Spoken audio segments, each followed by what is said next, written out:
Salam, salam damai sejahtera bagi kita semua. Kembali kita ketemu di channel Renungan Firman Tuhan. Tujuan renungan ini supaya setiap orang yang percaya kepada Tuhan, yang sedang mengalami tantangan masalah hidup di dalam kehidupannya, mendapatkan kekuatan yang baru dan dapat dipulihkan, dikuatkan melalui kebenaran firman Tuhan. Itulah sebabnya channel ini hadir bagi kita, supaya bertujuan bahwa kita tidak putus asa dalam setiap persoalan masalah yang kita alami. Bahkan kita juga mengerti bahwa di dalam persoalan itu ada Tuhan yang selalu menyertai dan memberikan kekuatan kepada kita. Itulah sebabnya tiap-tiap hari kita akan merenungkan kebenaran firman Tuhan.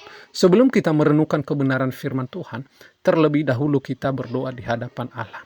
Bapa yang ada di dalam surga, yang penuh kasih di dalam setiap kehidupan kami bersyukur bahwa Tuhan selalu ada bersama kami, yang tidak pernah mengenal musim di dalam kehidupan kami.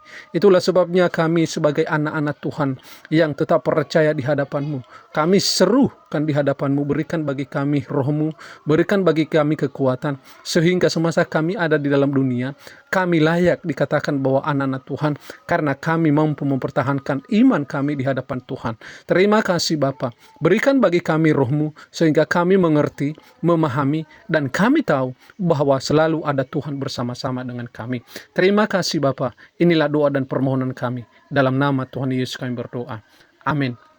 Renungan kita pada saat ini kita ambil di dalam kitab Roma pasal 8 ayat 28 sampai 39. Kita tahu sekarang bahwa Allah turut bekerja dalam segala sesuatu untuk mendatangkan kebaikan bagi mereka yang mengasihi Dia, yaitu bagi mereka yang terpanggil sesuai dengan rencana Allah.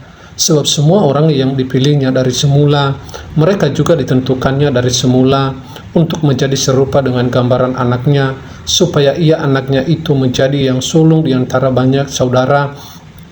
Dan mereka yang ditentukannya dari semula, mereka itu juga dipanggilnya, dan mereka yang dipanggilnya, mereka itu juga dibenarkannya, dan mereka yang dibenarkannya, mereka itu juga dimuliakannya. Sebab itu, apakah yang akan kita katakan tentang semuanya itu? Jika Allah di pihak kita, siapakah yang akan melawan kita? Ia yang tidak menyayangkan anaknya sendiri, tetapi yang menyerahkannya bagi kita semua. Bagaimanakah mungkin Ia tidak mengaruniakan segala sesuatu kepada kita bersama-sama dengan Dia? Siapakah yang akan menggugat orang-orang pilihan Allah, Allah yang membenarkan mereka? Siapakah yang akan menghukum mereka? Kristus Yesus yang telah mati, bahkan lebih lagi yang telah bangkit, yang juga duduk di sebelah kanan Allah, yang malah menjadi pembela bagi kita. Siapakah yang akan memisahkan kita dari kasih Kristus? Penindasan atau kesengsakan atau penganiayaan atau kelaparan atau ketelanjangan atau bahaya atau pedang, seperti ada tertulis, oleh karena engkau kami ada dalam bahaya maut sepanjang hari, kami telah dipanggil sebagai domba-domba sembelihan.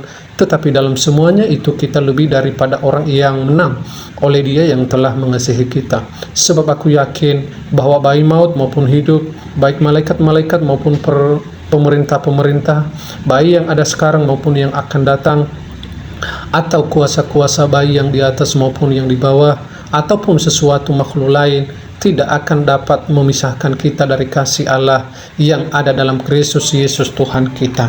Tema kita saat ini, kasih yang lebih besar, yaitu kasih Kristus di atas kayu salib. Kasih yang lebih besar, yaitu kasih Kristus di atas kayu salib.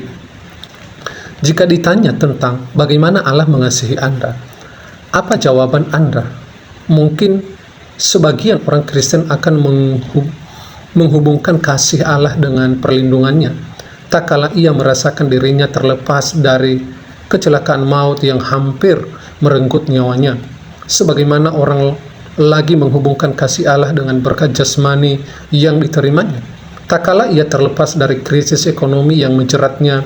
Sebagai orang lagi menghubungkan kasih Allah itu dengan hal yang sederhana, yaitu tiap pagi dapat bangun dalam keadaan yang sehat. Pengakuan tentang kasih Allah tersebut tidaklah salah. Semua itu memang menyatakan kasih Allah kepada kita. Namun ingat bahwa semua penyataan kasih Allah yang telah disebutkan tersebut tidak hanya dialami oleh umatnya, melainkan juga oleh mereka yang tidak mengenalnya dalam Kristus Yesus Tuhan kita.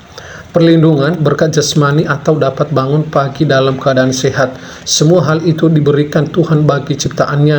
Itu adalah kasih Allah secara umum, atau lebih dikenal dengan pemeliharaan umum Allah atas ciptaannya, seperti yang tertulis dalam Matius pasal 5 ayat 45, yaitu Allah menerbitkan matahari dan memberikan hujan kepada semua orang, termasuk mereka yang berbuat jahat.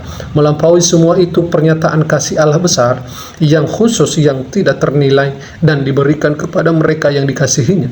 Pilihannya bahkan dipilih sebelum dunia dijadikan kepada kita umatnya yang dipanggil di dalam Yesus Kristus, telah dinyatakannya melalui salib Kristus. Perhatikan perkataan Paulus dalam Roma pasal 5 ayat 8, akan tetapi Allah menunjukkan kasih-Nya kepada kita oleh karena Kristus telah mati untuk kita ketika kita masih berdosa.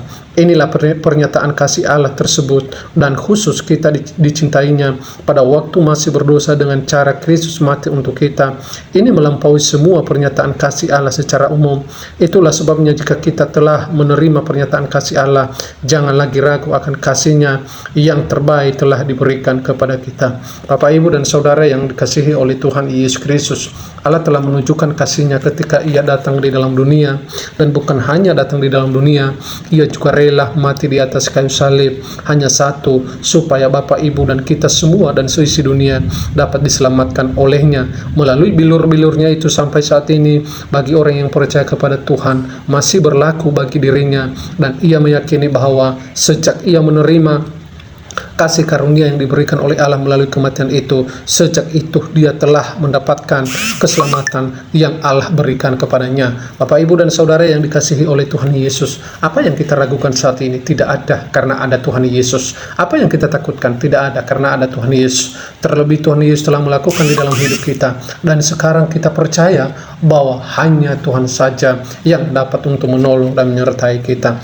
Bapa yang kasih penuh pengharapan dalam kehidupan kami mengucap syukur buat kasih dan penyertaan-Mu, di mana kasih-Mu telah Tuhan tunjukkan bagi kami, sehingga sampai saat ini kami ada, semua karena kasih dan pertolongan-Mu. Terima kasih Bapa. Saat ini kami mengucap syukur buat karya-Mu. Berikan Roh-Mu bagi kami sehingga tetap ada di dalam perlindungan-Mu, sehingga kami tetap ada di dalam tangan-Mu, dan kami adalah tetap milik-Mu sampai selama-lamanya. Dalam nama Tuhan Yesus kami berdoa. Amin. Demikianlah renungan firman Tuhan ini.